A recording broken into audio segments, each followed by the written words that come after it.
week in the Boardroom, brought to you by corporate board member and host NYSE Euronext, along with governance knowledge partners, the Center for Audit Quality, and Grant Thornton, and contributing partners, National Investor Relations Institute, and the Society of Corporate Secretaries and Governance Professionals. Welcome to this edition of This Week in the Boardroom. I'm TK Kerstetter with corporate board member, and once again we are here remotely filming this week at the annual Boardroom Summit here at the Grand Hyatt in New York. We have approximately 450 directors that are in for some board education and our peer exchanges, and I'm happy to have one of those companies and chairman of the board that's represented here.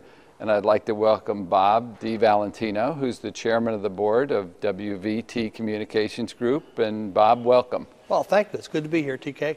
Well, our topic today is we want to talk about sort of the need to have an informed board. But before we do that, I think it's probably good for the audience if you just take a second and sort of explain who WVT is. Sure. I'll just narrow it down real quick.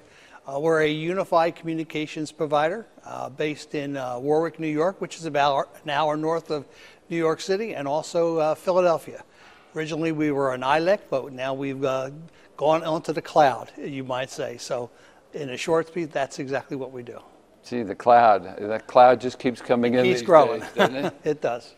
Well, the first thing I wanted to ask you, as chairman of the board, one of your responsibilities is to try and make sure that you have an informed board. And you guys have always come to events like this, but talk a little bit about how your company views that responsibility and how you specifically view that as chairman of the board. Well, it started a couple years ago. We looked around and we said, we come to board meetings, but we don't go outside of the board meetings. We need to go ahead and talk to some other directors from other companies, maybe not in the same communications companies, but other companies too, to see how they're doing. So we looked into your, education programs that you had, and working with my chairman of the Governance and Nominating Committee, each year since about 2 years ago, we put together an education package. Actually, we started yesterday developing our package for 2013. We look at what's available, both external and internal, and we single out these programs that we want to go to.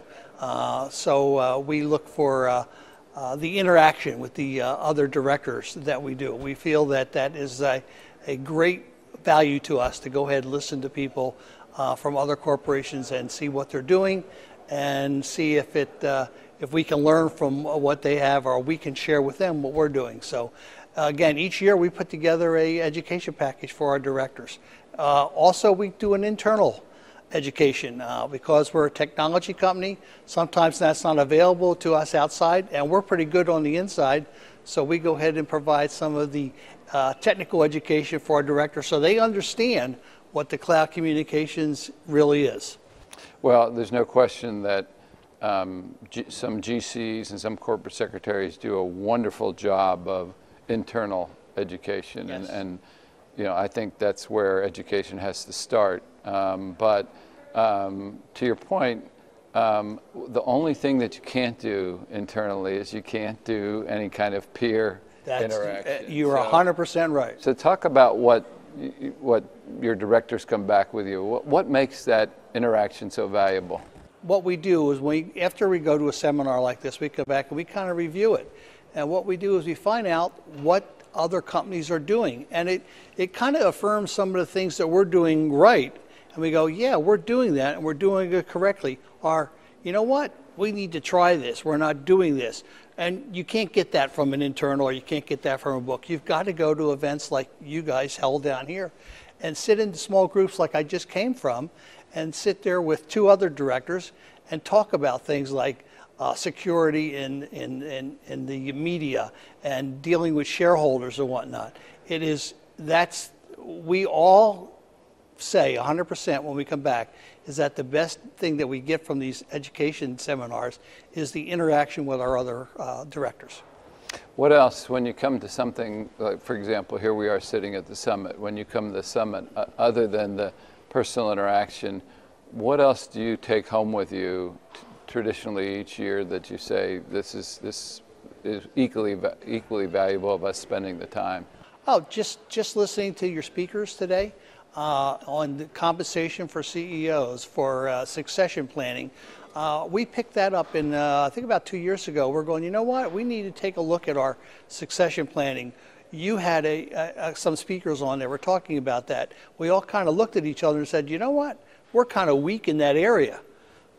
So when we got back, we went ahead, again, through our governance and nominating committee and the rest of the board, and we developed a program based on what we learned at the seminar. So it is a great help.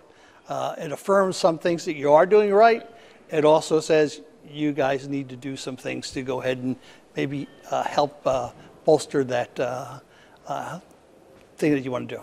Well, you know, the role of the chairman of the board is increasing every year, it seems. Everybody is sort of feels that model is an important model to separate the duties between the CEO and chairman of the board, and I know you have done that. What have you found, getting away from the education just a second, what have you found as your biggest challenges when you look at sort of the role of the chairman of the board? The biggest challenge is building a team. Roger Starbuck talked about team today. Well, I could relate to that 100%. Getting the right players in place for not only the board of directors, but also the president. That was the biggest challenge. We have achieved that now at WVT. We have a great board. We have great interaction with the president. One of the things it's not a challenge, but it's something I also learned coming to these seminars. And it was, I can remember it was at the New York Stock Exchange, and the gentleman up front, I can't remember his name, but somebody asked him a question. He said, what's the most important thing that you learn, and what's the challenging? He says, to communicate. Communicate, communicate, communicate. And that's what I have to do, not only with the directors, but also with the president of the company. So the biggest challenge is to keep that communications open between myself and the president and the other board members. But building this team is absolutely essential. And when you get it together, it makes the job a lot easier. Well, it sounds like WVT has certainly got their head screwed on straight as far as how it's going to approach that. And Bob, I really want to thank you for just taking the time. I know I pulled you out of no problem, a collaboration session that you were just talking about that you enjoy so much, but I appreciate you joining us. And that will conclude this edition of This Week in the Boardroom. Again, it was done remotely here from the annual Boardroom Summit. We hope you enjoyed this session and look forward to seeing you next week when we'll cover another critical topic to make you a better board member or committee member. We'll see you then. Join us again next week for This Week in the Boardroom, brought to you by Corporate Board Member and host NYSE Euronext, along with Governance Knowledge Partners, the Center for Audit Quality, and Grant Thornton, and contributing partners, National Investor Relations Institute and the Society of Corporate Secretaries and Governance Professionals.